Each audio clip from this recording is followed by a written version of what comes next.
en México contamos con un gran número de personas que están bajo esta condición de migrantes en nuestro país. Ingresan a México buscando otras condiciones de vida, económicas, tal vez, de seguridad, huyendo de su país. Y cuando ingresan a un tribunal, lo primero que se les pide es un número de requisitos.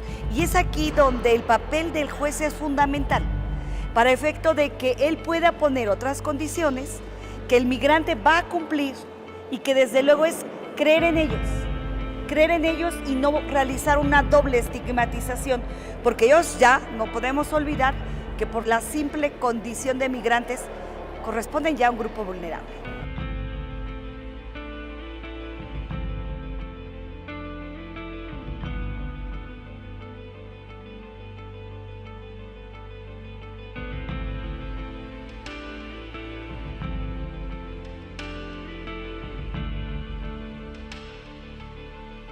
La migración internacional siempre ha sido un aspecto que ha creado grandes desafíos, tanto humanos como estatales, especialmente en el mundo del siglo XXI. Los desplazamientos de poblaciones se presentan cada vez más frecuentemente, tanto al interior como al exterior de las fronteras de los países. Este fenómeno se ha convertido en un problema social, pero al mismo tiempo en una oportunidad de desarrollo económico y cultural.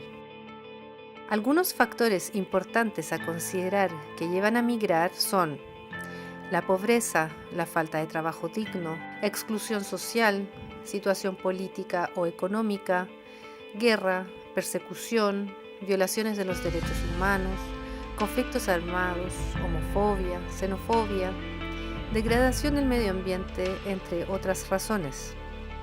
A través de los movimientos de los individuos, sean voluntarios o no, se presenta la incógnita sobre el impacto en el tema de la identidad, tanto a nivel personal como social. El proceso migratorio descansa de esta forma sobre una doble interacción, individuo versus Estado. Cuando un individuo migra, se produce un proceso de disociación de la nacionalidad de la cual es titular. Es aquí donde es esencial que los derechos se concreticen a través de las normas internacionales y nacionales del país en el que se encuentre. El derecho internacional de los derechos humanos se aplica no solo a los ciudadanos de un Estado, sino a todos los que entran dentro de la jurisdicción del país, incluidos los migrantes, ya sea en situación regular o irregular, teniendo papeles o no.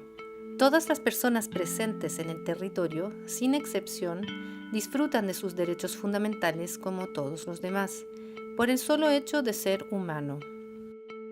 El derecho internacional reconoce el derecho de todos a abandonar cualquier país, incluido su propio país de origen, y regresar al mismo. Sin embargo, no establece un derecho de entrada a otro país.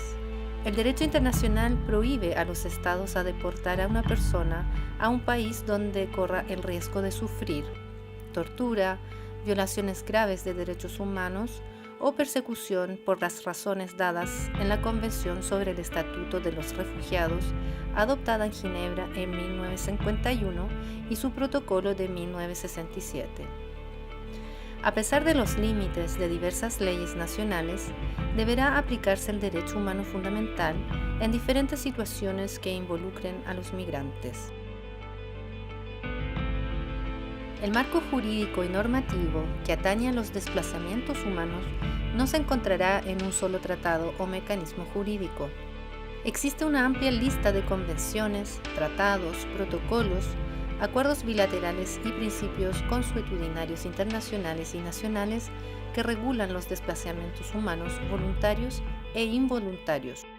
Sin embargo, nos limitaremos simplemente a presentar algunos ejemplos de normas internacionales que los jueces deben aplicar en su trabajo cotidiano en relación con los derechos humanos y los inmigrantes.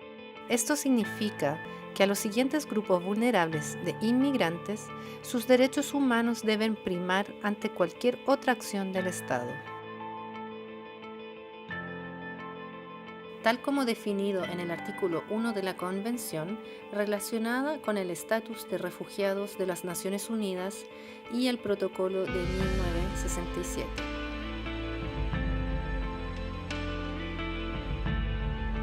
como definido en el Protocolo de las Naciones Unidas para prevenir, reprimir y sancionar la trata de personas, especialmente mujeres y niños. Las están deportando porque, claro, se está recrudeciendo esa frontera, ¿no?, para que las mujeres que vienen de Centroamérica no puedan entrar a México y, por supuesto, no puedan migrar a Estados Unidos. La política antitrata funciona perfectamente para no dejarlas entrar, con el argumento de que las está protegiendo, ¿no?, cuando en realidad hay una criminalización ahí. Las tienen en centros llamados albergues o de víctimas, en donde las tienen en contra de su voluntad incluso, ¿no? Las tienen encerradas, tienen una cuestión como si estuvieran presas. Los principios rectores de las Naciones Unidas aplicados a los desplazamientos internos, aunque no son legalmente vinculantes, establecen un conjunto de normas mínimas de referencia para la atención a los desplazados internos.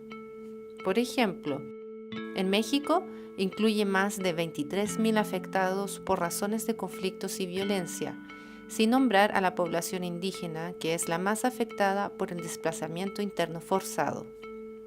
Un indígena, y además migrante en un país extranjero, adquiere una condición de mayor vulnerabilidad. Y es necesario actuar, que todos los jueces de control tengamos bien consciente que el artículo primero nos obliga a garantizar sus derechos. Según el artículo 1 de la Convención sobre el Estatuto de los Apátridas de 1954.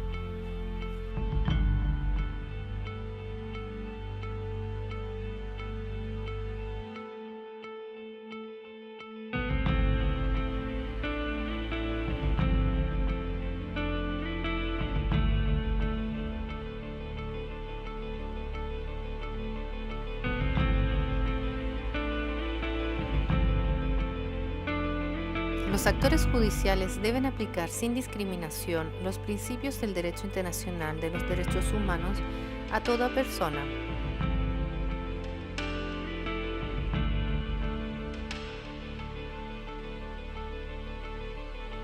Toda persona, nacional o no, tiene derecho a un recurso efectivo ante los tribunales nacionales competentes, que la ampare contra actos que violen sus derechos fundamentales reconocidos por la Constitución o por la ley. Todo refugiado y apátrida tendrán libre acceso a los tribunales de justicia, al igual que la asistencia judicial y la exención de la cautio judicatum solvi. Todos los países parte del pacto garantizan a toda persona que sus derechos reconocidos en este pacto y que sean violados en su territorio pueden interponer un recurso efectivo, aun cuando tal violación hubiera sido cometida por personas que actuaban en ejercicio de sus funciones oficiales. Finalmente, México, como todas las democracias modernas, debe cumplir con las obligaciones que imponen los tratados internacionales de derechos humanos, incluyendo dar los recursos necesarios a los derechos frente de los tribunales para obtener una justicia real y humana. Muchos no llegan, se hunden sus sueños.